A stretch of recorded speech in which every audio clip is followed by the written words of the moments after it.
Have you ever felt overwhelmed by motherhood or that you just don't quite measure up? On today's episode, Liz and I sit down with Rachel Nielson and talk about how there are several ways to be a good parent. After struggling to have 2 children, Rachel discovered that motherhood was much more difficult than she expected. After helpful therapy, Rachel has learned and shares several important lessons about decluttering motherhood, focusing on your strengths, and making room for more joy.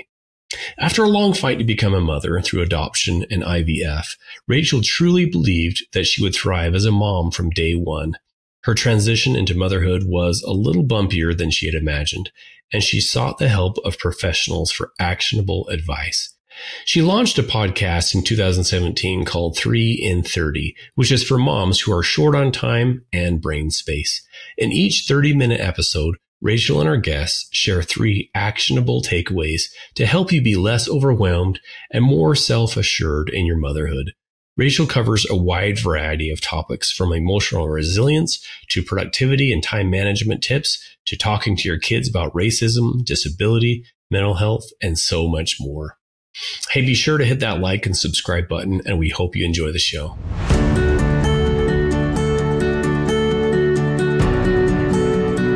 Welcome to Stronger Marriage Connection. We've got the psychologist and the professor. I'm Dr. Liz Hale, along with Dr. Dave Schramm. Together, we have dedicated our life's work to bringing you the best we have in valid marital research, along with a few tips and tools to help you create the marriage of your dreams. Well, our next guest fits right into Stronger Marriage Connection because she is also willing to tell it like it is. Rachel Nielson fought really hard to become a mother through adoption and IVF. Well, her 2 beautiful miracles arrived, but what didn't come? The thrill of motherhood. Not initially, anyway. Although unpopular, I think, for many people to admit, for Rachel, motherhood was much harder than she anticipated. She's here to tell us about her story and how she overcame the overwhelm. Welcome to Stronger Marriage Connection, Rachel. Thank you. Thank you so much for having me. Thank you. I appreciate your honesty. I think there are many mothers who can relate to your story. What are some of the heavy and even silent expectations that you placed on yourself that crushed your heart when you couldn't fulfill them? Yeah. So my kids both came to me through IVF and adoption. And so I fought really hard to become a mom and had really idealized what motherhood would be like and what I would be like as a mother.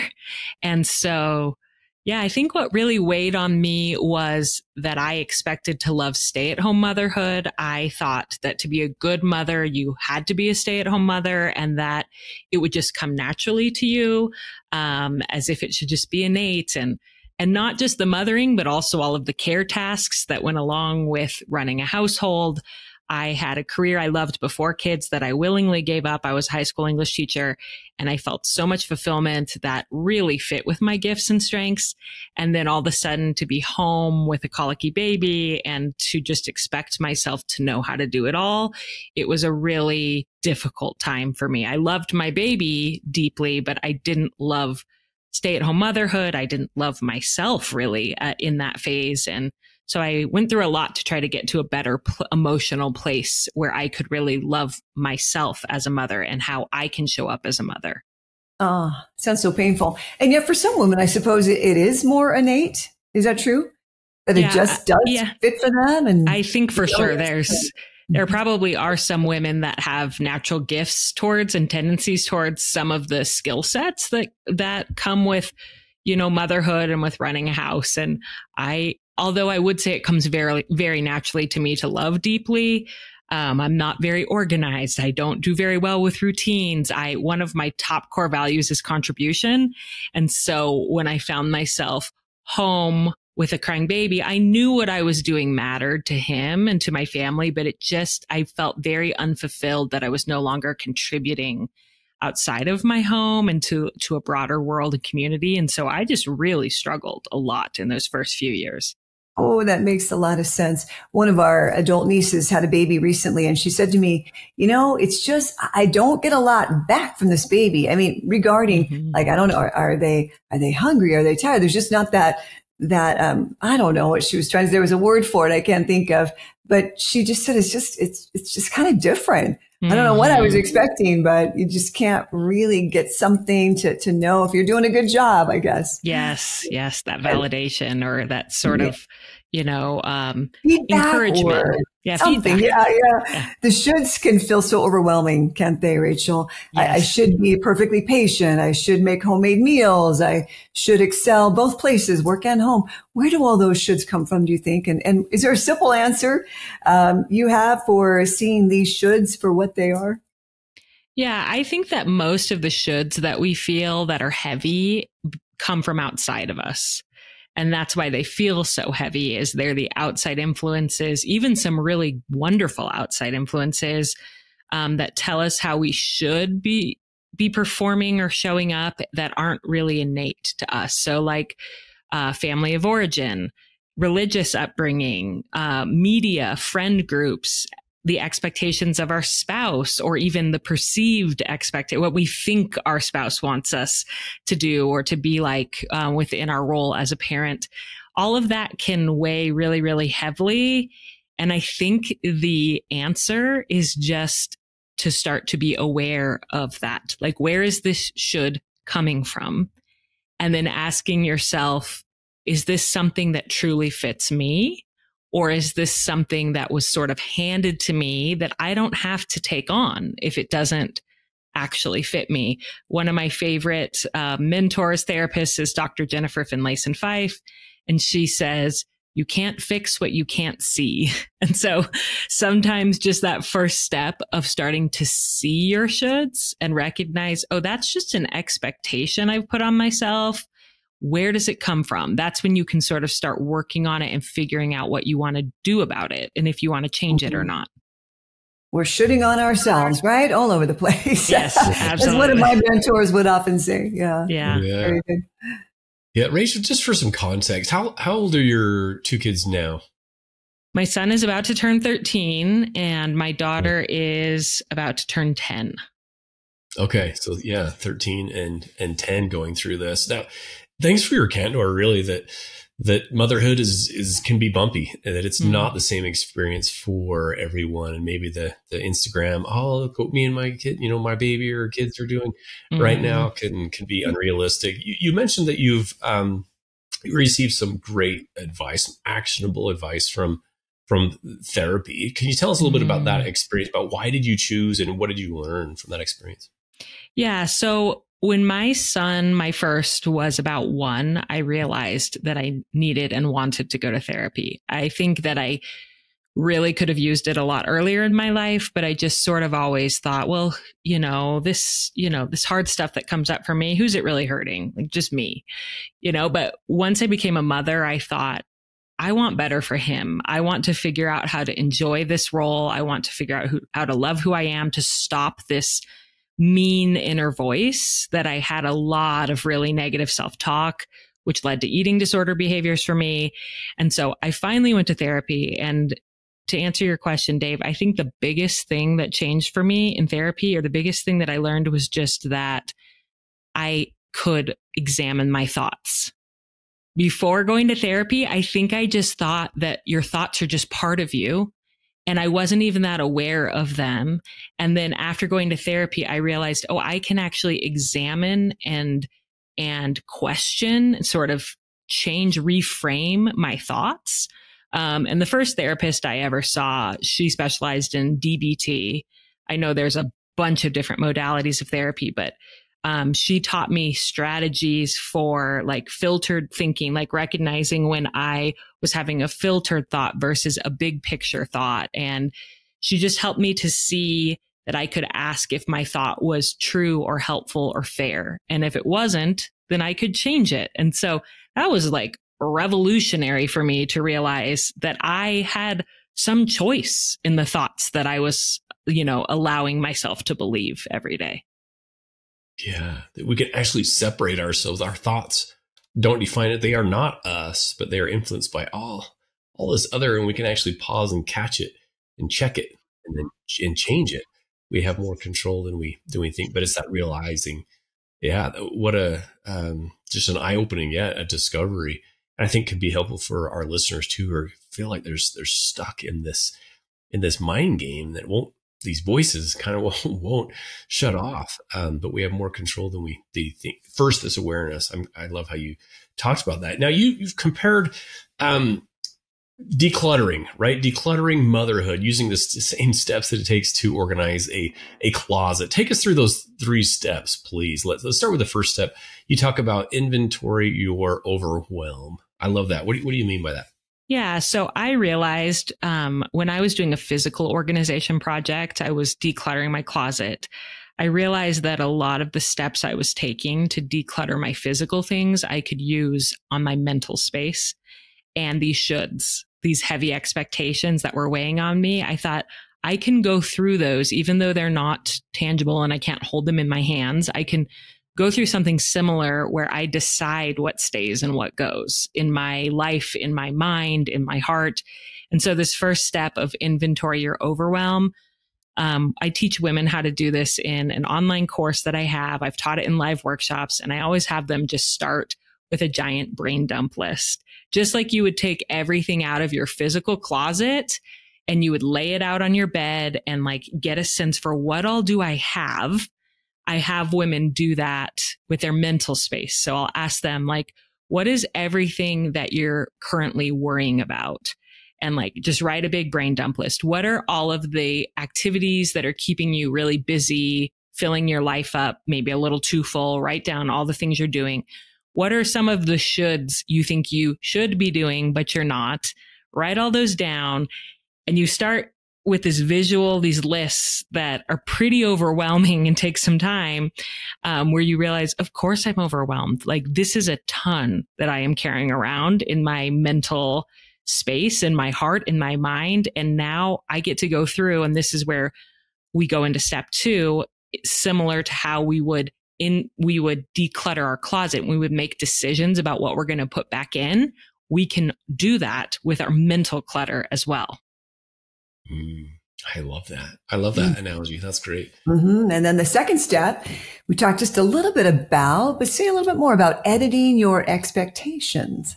Yeah. So this is where, if you're familiar with the work of professional organizers like Marie Kondo, she says you pick up each of your items and you ask if it sparks joy for you. Do you feel a little like king inside when you hold that item? And if it does, you put it back in your closet. And if it doesn't, then you thank it and you let it go. You release it, you give it away or donate it, however you want to move on from that physical item. And I teach women you can do the same with mental, emotional clutter. You can basically look at those lists and go through each item one at a time and ask yourself, does this expectation of myself actually spark joy for me? Is it something that I want? Or is it something that was given to me, maybe by some of those outside factors we already talked about, my family of origin? And sometimes like these are really good influences.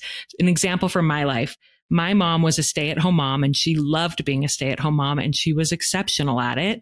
And so I always grew up thinking that I would love it and that I would be great at it. And so that wasn't like a negative thing, but I realized I'm not my mom. And that's okay. And I can say, actually being a full-time stay-at-home mom doesn't fit me. It fit my mom, and it was a wonderful gift that she gave me, but I can give wonderful gifts to my kids that fit me. And so that's when I started my work with my podcast and my business, because it was just a better fit for me. And so you're going through sort of these expectations of yourself, these shoulds, as well as some of the actual like activities that your family is doing. You can look at those and ask, does this actually spark joy? Or are we just doing it because we think we should? Or like good moms put their kids in piano lessons. Does piano lessons spark joy for the kids or for me? If no, we can let that go. But maybe it does. Maybe music is really important to our family and we have a deep value for that. And we're going to keep that one. We're going to choose it instead of just feeling like it's a should that I have to hold on to in order to be a good mother.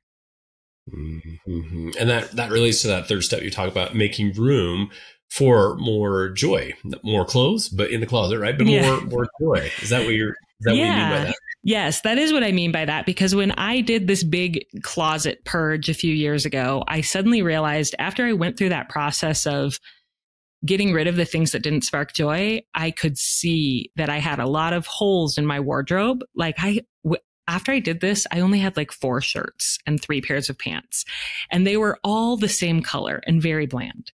And I never really noticed that because I'd had so much stuff in there that I didn't really like and that didn't fit me. Once I got rid of that and I could see clearly, I thought, oh, I could add a lot more fun to this wardrobe that like fits me and makes me feel like me.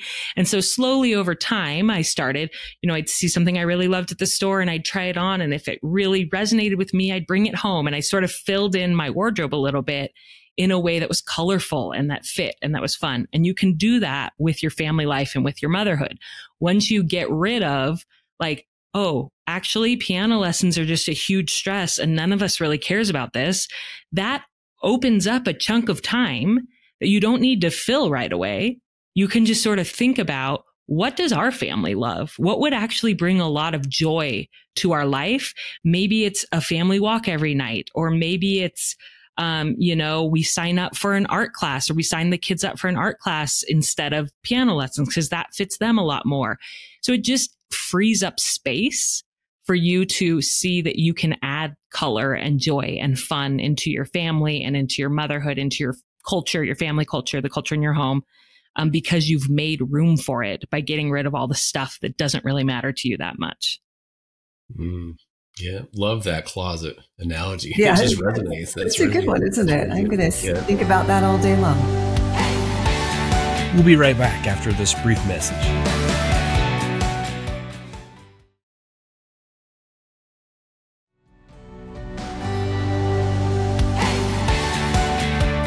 And we're back. Well, let's dive right in. Rachel, I really appreciate also the things you've said about food. Food's such an important topic, right? For homes, for life, for sustenance. But the fuss of food, it really has made me think, because I have not always enjoyed preparing dinner every day. It's always a busy time of day for me, and I'm between clients, and I don't get a lot of positive feedback from my husband. Everything is like, it's okay. That's just him, because he's pretty easy to please and it's good enough kind of thing. But the fuss of food, please tell us more about that and where you started to feel more joy around meals, around dinner especially. Yeah. Food's always been really challenging for me. I mentioned I have a history with eating disorders. And so I think that has escalated what a lot of moms feel anyway about like the drudgery of meals and feeding all these times every day. Like then you add some of my emotional baggage around food and it's just hard. And I just realized that the way I feed my family doesn't have to look the way that other moms that I admire feed their families, and that there's a lot of different ways to feed your family. And so one exercise I do with women in my Declutter Your Motherhood workshop is I have them choose something that they really don't like doing as a mom, but that is necessary, and figure out how can we add a little more joy to it, or how can we come at it a different way? Because not everything in our home life is going to spark joy. Like my family needs to be fed, and that doesn't spark joy for me. So what can I do to lighten that burden a little bit? And once you start allowing yourself to think outside the box, there are so many options for how you can.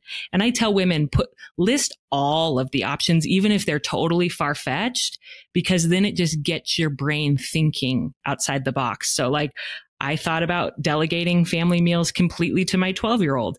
I would not want to do that because then we would have chicken nuggets and mac and cheese every night. But I could, like that is an option, or we could have takeout every single night. Again, I don't want to do that because of the money and the nutritional impact, but allowing myself to realize I don't have to do this a certain way. We can sort of come up with a game plan where maybe I'm cooking simple meals a couple nights a week. My husband is, and then we're doing takeout those other days. It just sort of lightened the load for me, thinking this was all on me. I should enjoy it. I should be good at it when I just don't. And so that's made meal times a lot more pleasant for us since I sort of embraced that idea that you can do it. There's a lot of ways to be a good mom. There's a lot of ways to feed your family. There's a lot of ways to do any of these care tasks that are kind of difficult that come along with parenting. Kind of thinking outside the box a little bit, right? Getting very creative. Because let's face it, there are a lot of things that fall on your shoulders as a mother. Women who are mothers are some of the busiest women that I know. And the $1,000,000 question that goes along with that is, how could you set some boundaries, like lovingly and respectfully saying no to the many requests that come your way, Rachel, regarding your time and your energy? Yeah. And this is really important as you are removing things from your closet, your motherhood closet. Like sometimes you have to say no, but you also even have to go back to some people you've said yes to and say, never mind. Like I'm moving it out. I'm getting rid of it from my closet. How do you set those boundaries? And I often think of it as like, I call it a love sandwich, where you put love and then a boundary and then some more love. So you're kind of like sandwiching that limit in the middle there. So that might look like if somebody comes to you and asks you to be part of a fundraiser at school, or to take on an extra responsibility at church, or whatever it is that somebody's coming to you for, you just say something like, oh, this sounds like an incredible program that you're putting on. That's the start with the love. I won't be able to participate right now because of the needs of my family, but I'm so proud of you for putting this together. So you kind of have the love, the limit, and then the love. And if you happen to have some resource you could point them to, have you ever thought of asking this person? I know she loves to do that. Or have you thought of hiring this service? You can add that to sort of feel like you're still helping. But if you don't, that's okay too. You can just end at the end of the love sandwich with just saying, thank you for asking me. I'm honored you thought of me, but it doesn't work for me with the needs of my family right now. Mm-hmm. Well, I'm curious about your take on this role. Many of our listeners are married, some are not, but the supportive role of each other, whether it's your spouse or your partner, wife and husband, whatever the situation, the couple relationship looks like. What is that supportive role? Maybe I don't like to cook, or maybe he does, or any suggestions or thoughts there about how we can support each other in those roles, maybe those things that we don't especially like to do. Mm-hmm. Yeah, I think that the key is having open conversations and communication about what is energy giving and what is energy draining for both of you. And standing back and having that bigger picture discussion of the things that are hard and the things that are easier, and figuring out who is going to manage what within the context of that. A lot of times we don't even make the time to have that bigger discussion. But for example, one thing my husband and I do is he really, after a long day at work, he's a pediatric dentist. And so he's kind of childrened out by the end of the day. And then he comes home to our kids. And so he really has a hard time with bedtime. And I actually love bedtime.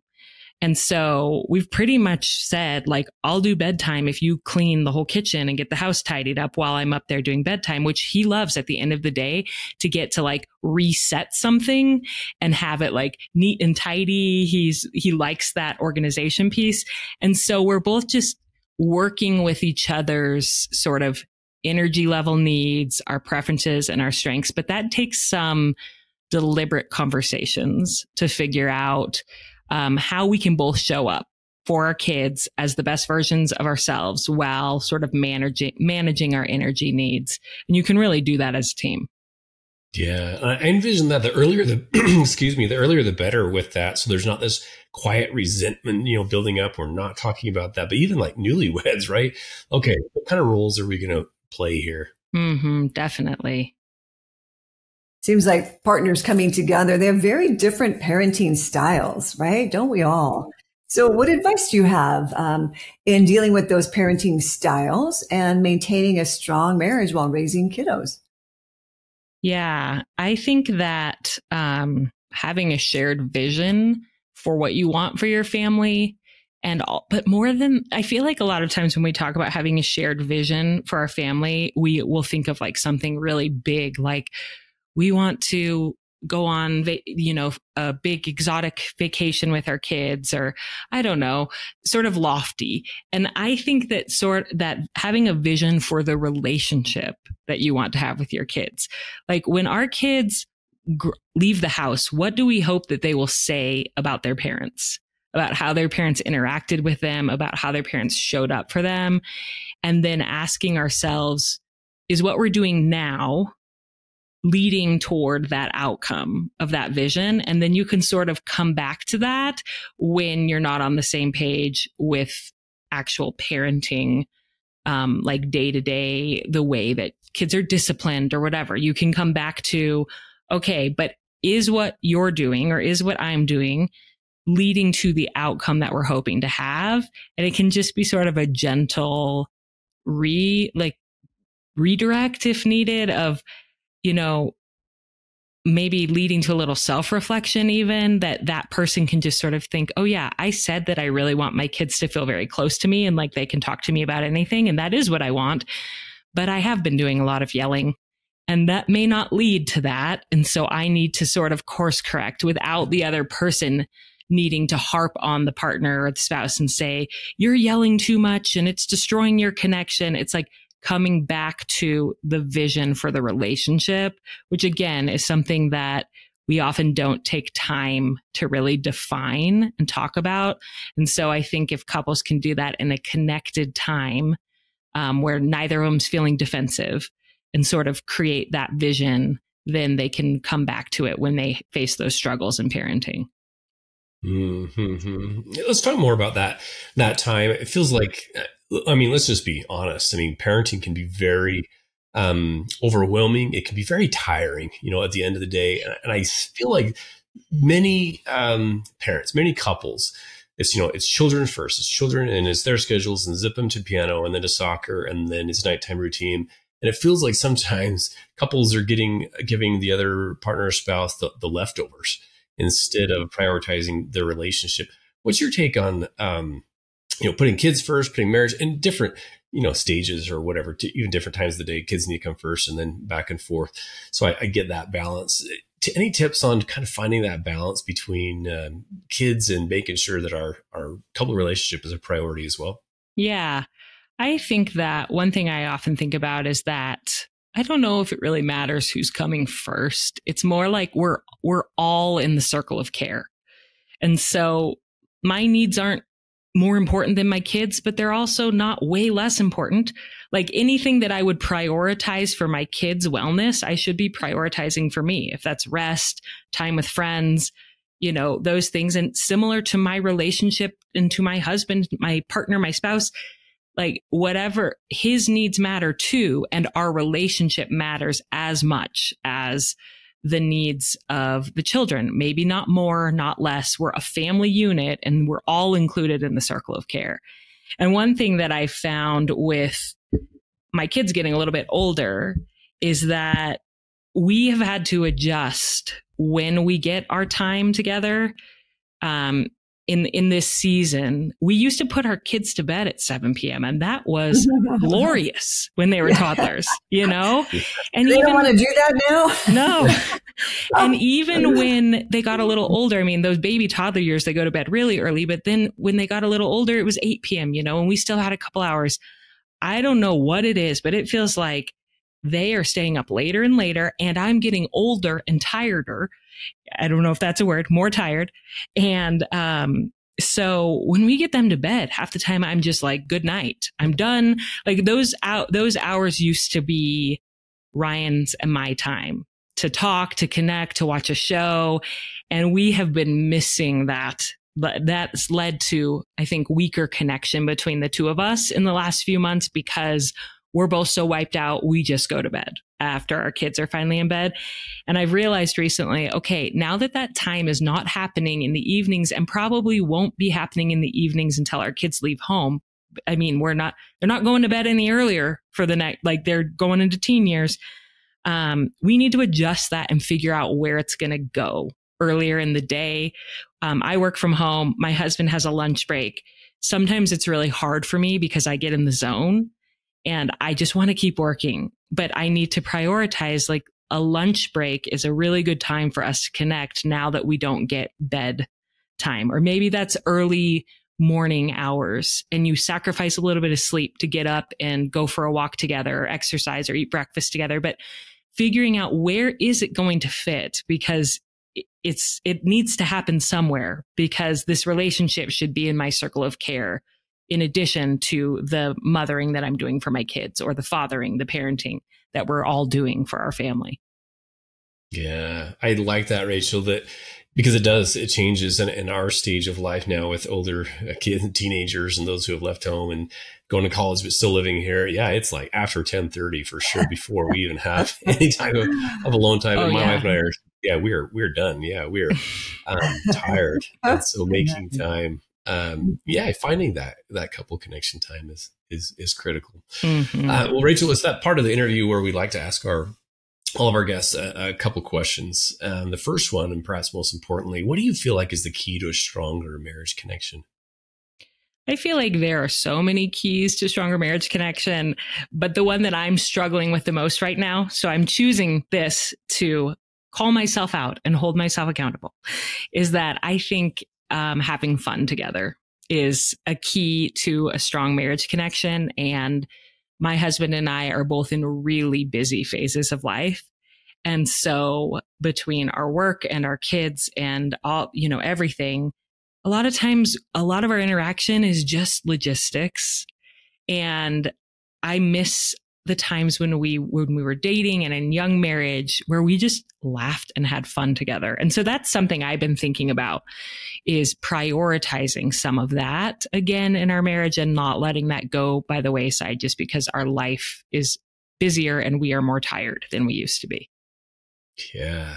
Well said. Thank you. That really resonates, because it feels like it's one of the first things that does go with the busyness is just the fun, the laughter, and the spontaneous. Sometimes, we're too tired, we're too busy, overwhelmed. Yeah. Well said.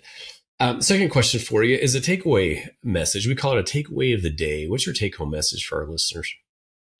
I think the biggest take home message I hope that listeners hear from me is that you can examine your thoughts. As I mentioned, Dave, that's the biggest takeaway I had in therapy. I started therapy when my son was 1, so like 12 years ago. And I have gone in and out. I'll go to therapy for a while, and then I'll be in a pretty good place and I'll stop. And then, a year later, I'll be struggling again, and I go back to therapy, and usually with a different therapist. And I have found wonderful benefits from all of the different therapists that I've worked with over the years.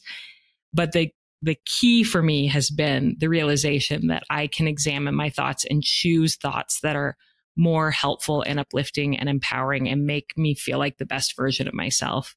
So that's what I hope that listeners will take away today. So good. Yep.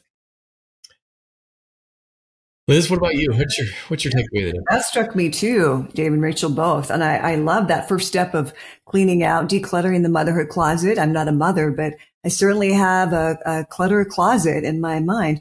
The brain dump and listing all the shoulds. I almost don't even want to look at that. I have this kind of like, what? Do I really want to put that in writing? But I love it. I love the exercise.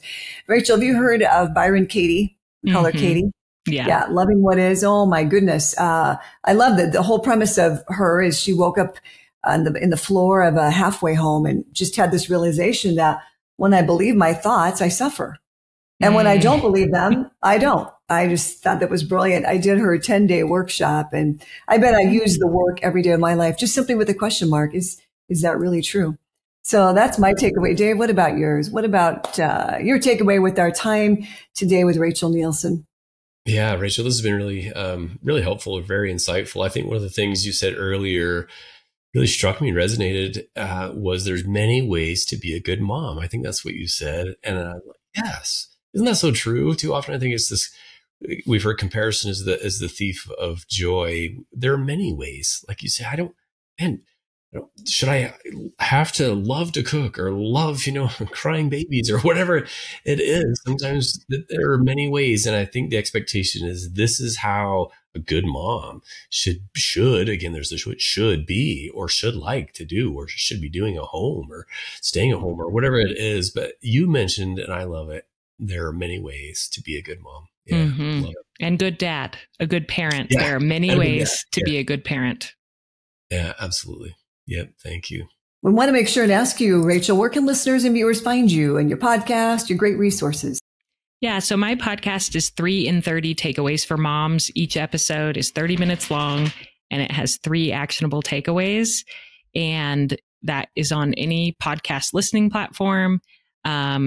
If listeners are interested in doing more of this declutter work, I do have an online audio course called Declutter Your Motherhood that you can find at 3in30podcast.com/declutter. That's great. 3 in 30. I think that's brilliant. That is really brilliant. Good for you. We should have done that, Dave. Why didn't we think of that? I know. We'll be sure to put those links, Rachel, in our show notes for our listeners.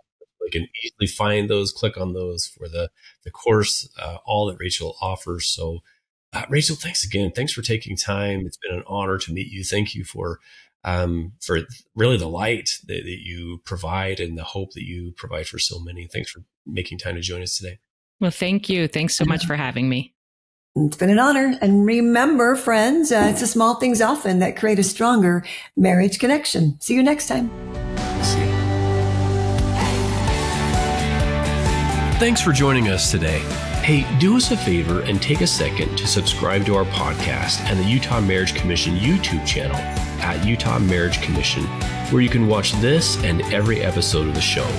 Be sure to smash the like button, leave a comment, and share this episode with a friend. You can also follow and interact with us on Instagram at Stronger Marriage Life and Facebook at Stronger Marriage. So be sure to share with us which topics you loved or which guests we should have on the show next. If you want even more resources to improve your marriage or relationship connection, visit strongermarriage.org, where you'll find free workshops, e-courses, in-depth webinars, relationship surveys, and more. Each episode of Stronger Marriage Connection is hosted and sponsored by the Utah Marriage Commission at Utah State University. And finally, a big thanks to our producer, Rex Polanis, and the team at Utah State University, and you, our audience. You make this show possible. The opinions, findings, conclusions, and recommendations expressed in this podcast do not necessarily reflect the views of the Utah Marriage Commission.